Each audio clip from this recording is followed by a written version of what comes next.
Hello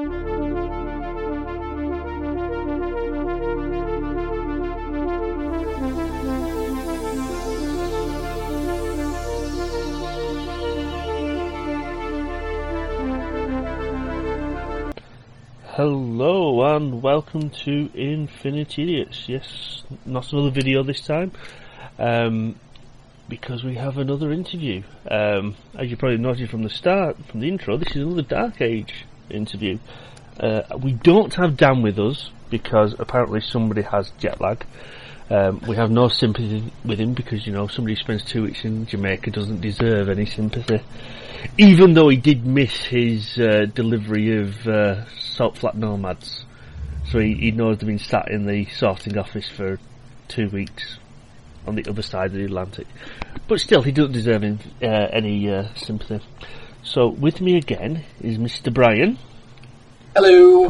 Hello. And with the release of the new Dragyri book, hopefully today, when I get this video out, we're just going to have a quick chat about all things Trueborn. So, sir, obviously we know the shadow cast of the new shiny dropping in this book. Absolutely. But yeah, the Shadowcast is what everybody's been eyeballing as far as all our previews and things. So, do any of the other casts get new shiny, or is it just as far as the new models themselves? It's all Shadowcast. Okay. Now, it's no secret that we are working on resculpting a lot of the old Dragyri.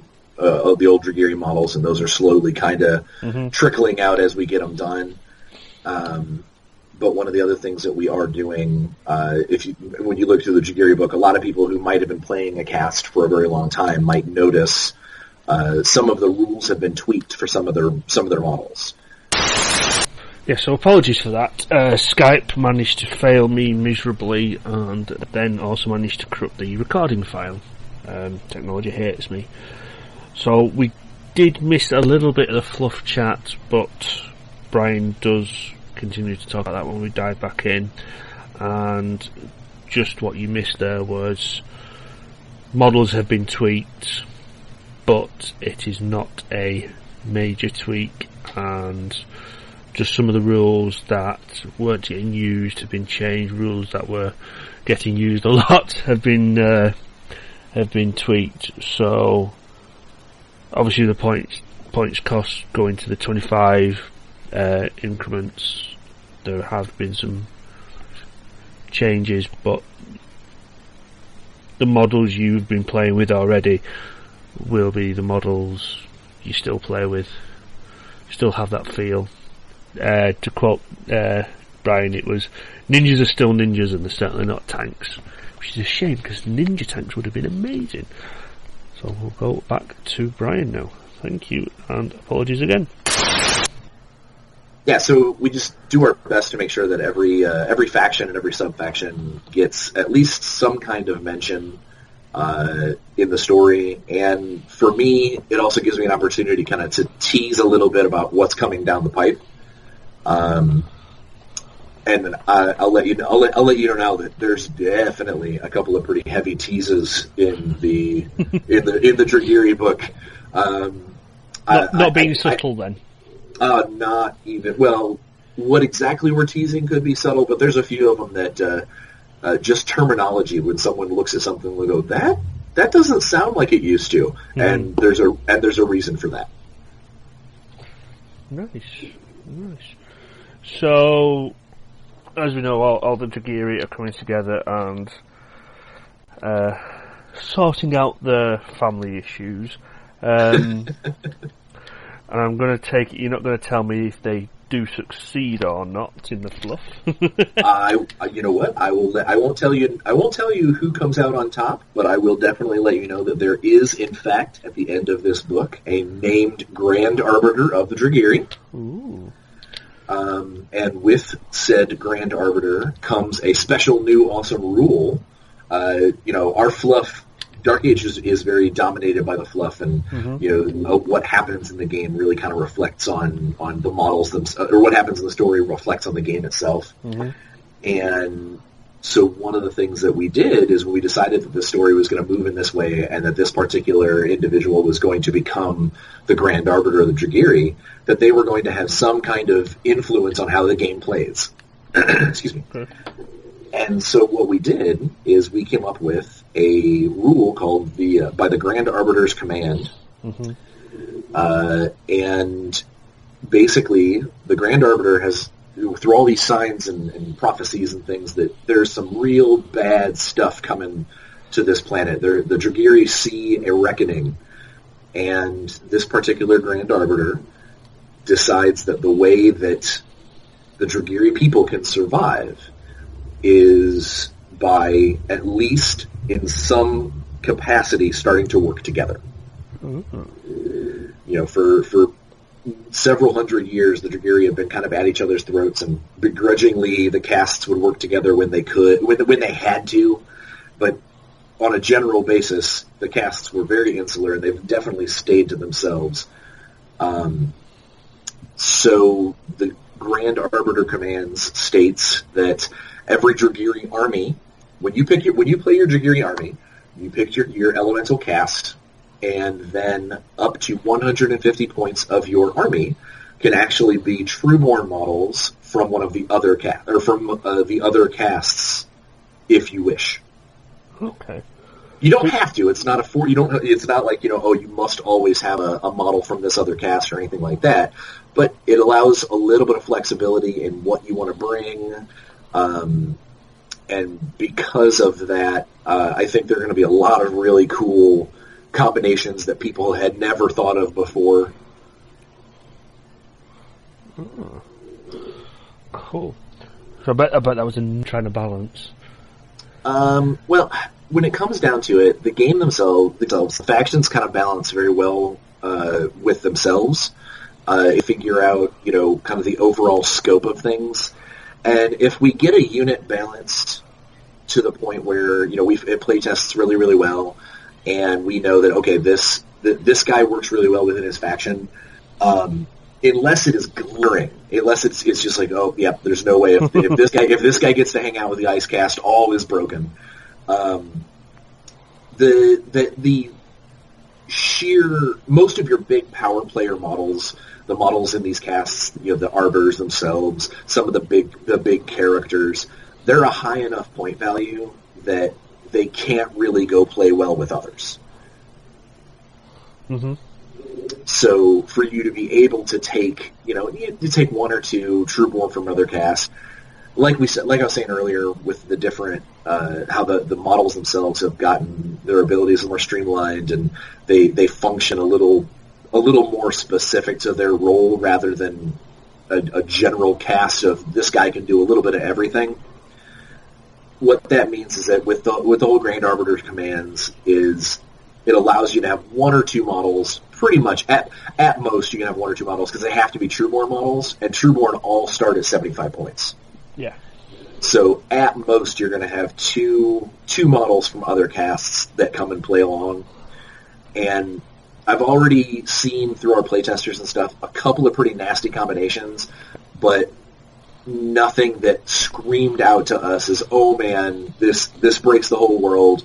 Because all it means is that when someone sets up that sets up their force and says, all right, here's my Icecast force, here's how awesome they are, and I'm going to put in this Shadowcast Gatherer because she's super scooty. And it's going to make up for the fact that my guys are a little slower and bulkier. Well, what ends up happening is that Gatherer ends up getting farther ahead of the troops than they need to be because she doesn't have the same kind of support, and it kind of balances itself out in that way. Okay. I, for one, am very interested to see some of the combinations that people come up with. I'm not, because Dan will be picking these up, so. Well, then I'll do my best not to inform him of some of the better ones. Good. So, are we going to see a model for the Grand Arbiter, or is it in title only as far as the models go. As far as the game rules are concerned, other than bringing the Grand Arbiter's rule to the table, that particular individual, their rules have stayed the same. Okay. Cool. So speaking of rules, so we know that the Shadowcasts are all new and shiny, and everybody else has had tweaks. From the older ones, so from the Fire, Ice, and which one has taken the biggest change from where they were? Be it points cost, be it they've got this brand new super shiny rule. Now, I know you guys you've already spoilt all the Arbiter models on the on the Facebook side, so we've seen some of the horrendous stuff they can do. But yeah, is there anything that makes you go, yeah? Not necessarily was it needed to happen because it was rubbish or it was broken in the earlier rules, but it was just something very, very going. Yes, that's nailed. One of the things that I felt when we went into the playtest is the two casts. Ice cast stays very similar to itself. The older Ice cast models had a lot of bleed, and because Ice is sharp. Yeah. They had a lot of bleed, and although that's very battlefield efficient, it doesn't really speak to the idea of this kind of chilling ice element. So we actually added in a lot more immobilize. They do a lot more of hitting people and getting them they start to freeze in place, slow them down, bring them down to their level when it comes to, the Ice Cast is big, burly, and strong, but not necessarily the fastest guys on the planet. Yeah. Their new tricks kind of allow them to slow down the opponent and bring them down to the same level. The Aircast, one of their biggest changes is one of the old special abilities that was very, very useful in older versions of the game has become far less useful because of the elimination of range penalties. Okay. So when we got rid of range penalties, it meant, okay, now we've got to take a look at the Aircast, because the Aircast, a lot of their stuff was balanced on the fact that their thrown weapons were going to suffer minuses to hit. Enemies were going to suffer range penalties when attacking them. So we had to kind of take a look at them as, all right, so they have a lot more thrown weapons, a lot more, fast models that need to be able to, if they get knocked over, they need to get back up on their feet really quick. Because otherwise that lack of armor that a lot of the Aircast really kind of feels it pretty quick. The Firecast, because they were the most recent addition to the Dragyri before we went into the Dragyri book, having only come out a handful of years ago with Conflagration, they needed the least amount of wholesale change.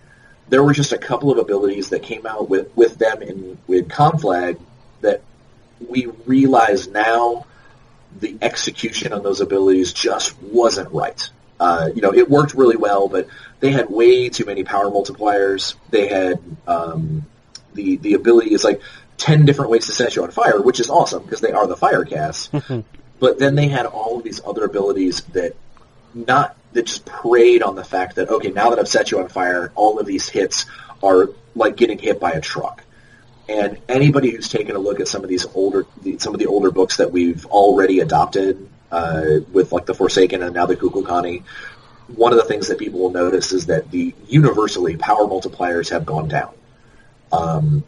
We've lowered a lot of armor rates, but we've also made people do a lot less.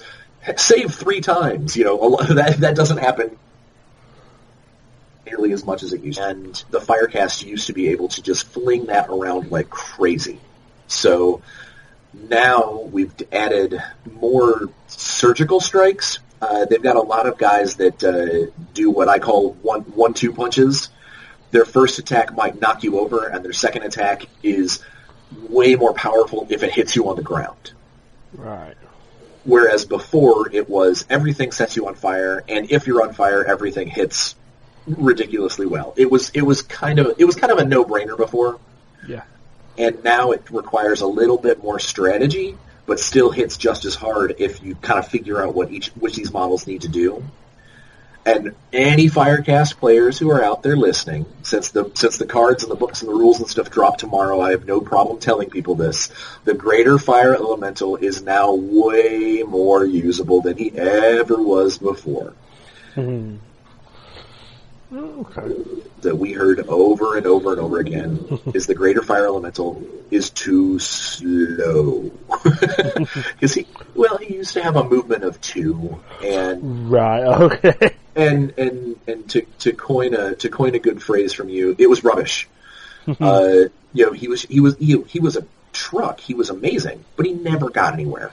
So now, like a proper 200-point model. He can get up into the battle. He can do his business.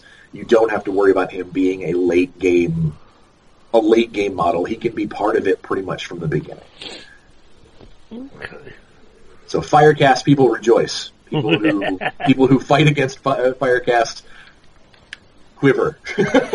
yeah. It's fine. Dan's only interested in the Shadowcast.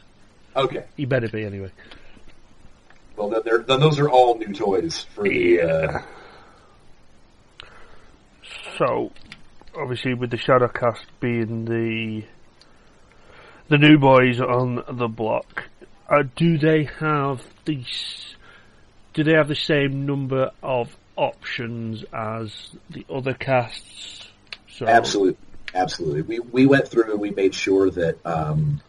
From a product standpoint, it's easy for us to take a look at item codes and go, okay, how many things go into the catalog, kind of thing. And with the Shadowcast, we actually, because there were a couple of things that we wanted to get added that didn't get their own concept art initially and didn't get sculpted initially. But there were a few things that just from the fluff and the backstories that we were like, we need to have these in here, that we've talked about them in the past. So we added them kind of late game, but they still came out fantastic, and the rules form they fit their role.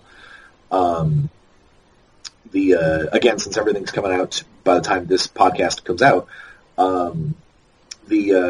we've mentioned several times over about murder elementals.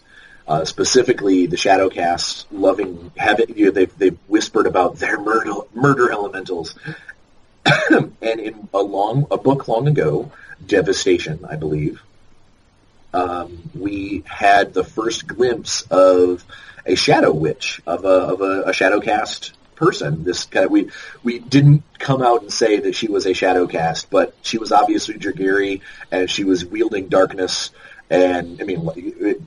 Without coming out and saying it, we came out and said it. And one of the things that particular person did was turn on the one of the core manufacturers, one of the core manufacturing areas, one of the foundries, to summon these what she kept calling murder elementals. And the story basically just pointed out that they were the robots. They were the automated robots of the core.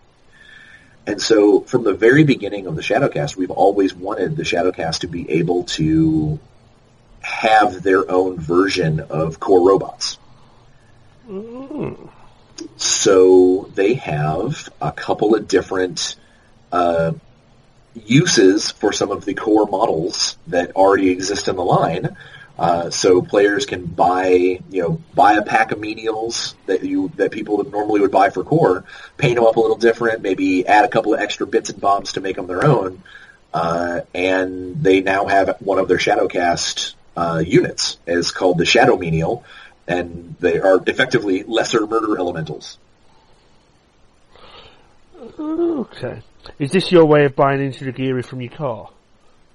You're not supposed to talk yourself into new stuff. Oh well, looking over at my paint desk right now, and there's a pile of Shadowcast over there that are getting ready to get put into their box.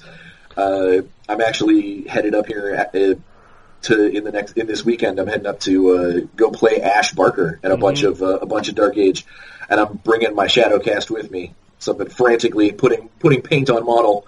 So yeah, I might have sold myself on a faction, perhaps. We'll start questioning when the menials start turning up in every faction. Oh, yeah, we can. Yeah, we can work with this. Well, yeah, I could do with a new Scarred army. Oh, the cult of menials. No. No. So basically, it was one of those things where when we sat down and started doing the Shadowcast, I was very. I don't want to use the term disappointed, but I was sad to see that that we actually hadn't added in the murder elemental aspect of things yet.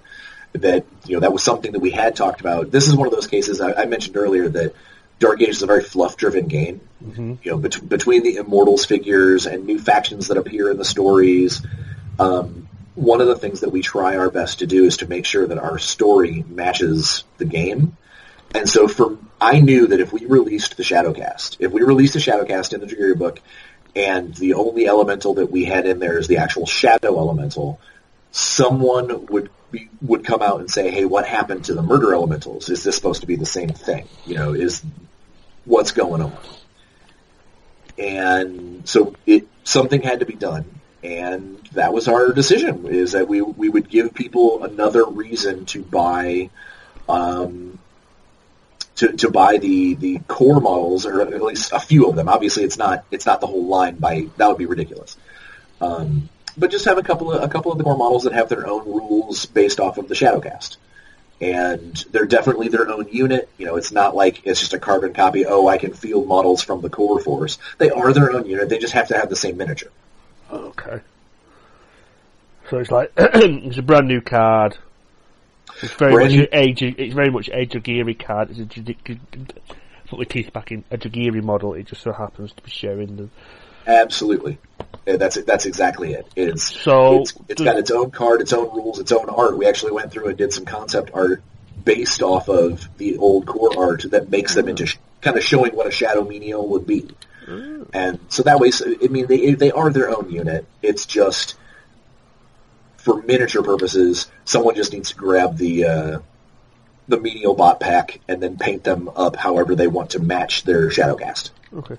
So will that pack start carrying both cards?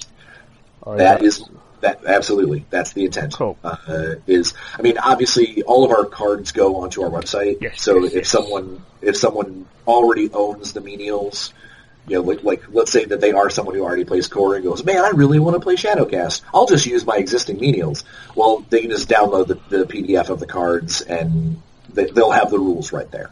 Cool. But yeah, my intent is to absolutely have the blisters of the older miniatures that have another way of being fielded, to have those cards in there. The same thing actually goes with Hood from the Slavers. Oh, okay. Another not so subtle Shadowcast member. Yes. Okay, that sounds pretty cool, and obviously lots of new artwork and tying people into it.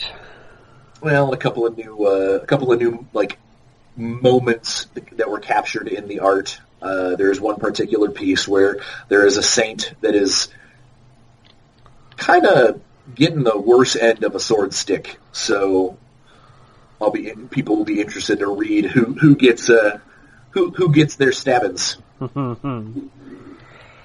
Poor saint. Poor saint. Cool. So the book leaves us as the Grand Arbiter decrees, I am the boss. Listen to me, we're all together now. Going forward, I believe last time we had you on, you said the core is next. Correct. The update to the core goes hand in hand with actually one of our Immortals winners. Their model for their Immortals win that they helped us design goes hand in hand with kind of an update both in fluff and function for the core. Cool. I suppose as a final little tidbit before we close off and you can go back to your proofreading. Lucky man. do we know if the car realise they have been abused by the Shadowcast, and if they realise, are they a little bit pissed off with them? Right now, the core, their prime directive, for lack of a better term, is to... They just got kicked in the teeth. At the end of the Forsaken book, they suffered a massive loss around the edges of New Ashkelon, and it kind of has the central AI a little confused about how does this work? Why did we lose? The math was right. Why did we lose? And so their primary focus, them being used by the Shadowcast, is not being necessarily a point of focus for them currently, because their biggest concern right now is how humanity can possibly, these weak, soft, pink, squishy meat things, how is it possible that they have the strength of will, they have the strength found in their faith, how is it possible that they can be more than the sum of their parts? Chemically and just biologically engineeringly, that's a terrible word.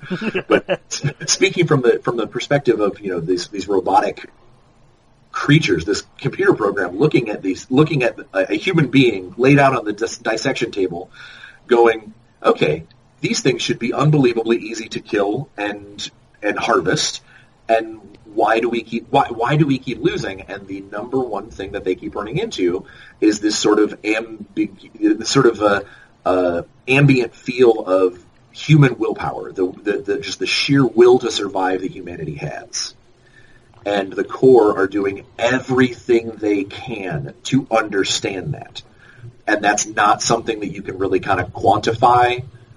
So their big shift comes in when they kind of figure out a very important factor in what makes humanity strong.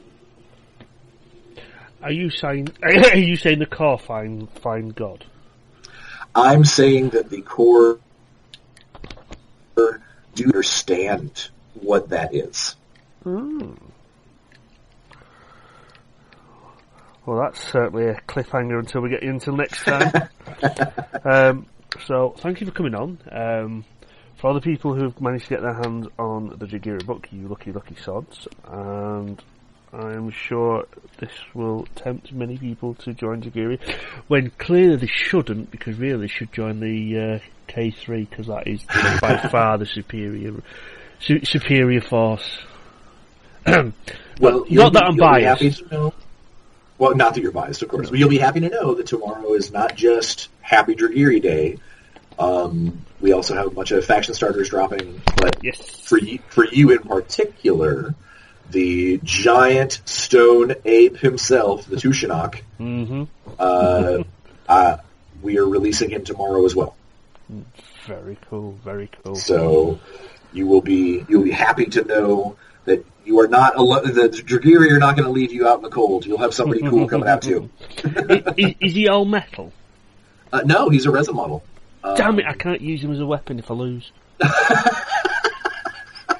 I didn't know where that was going.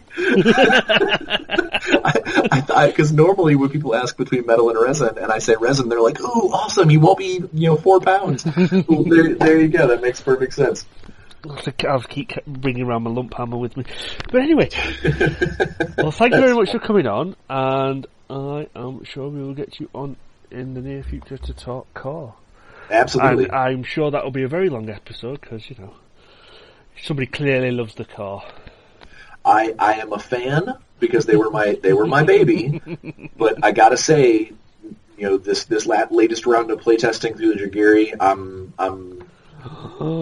I'm branching out a little bit. Well, and of course, I got sucked in by my own hype. I got my Shadowcast guys, and I'm like, ooh, I can use some of my core models. That'll be cool. And then what's the first thing I do? I go buy 2 Icecast models because of the Grand Arbiter's rule. I'm going to go ahead and start fielding some Icecast guys with them too. So, yeah, I bought into my own hype. It could see even developers are weak-willed. Well, you know, we wouldn't be gamers if we weren't. True. Well, thank you for coming on again, Brian, and we can say goodnight. Excellent. Take it easy. Thank you. Bye-bye.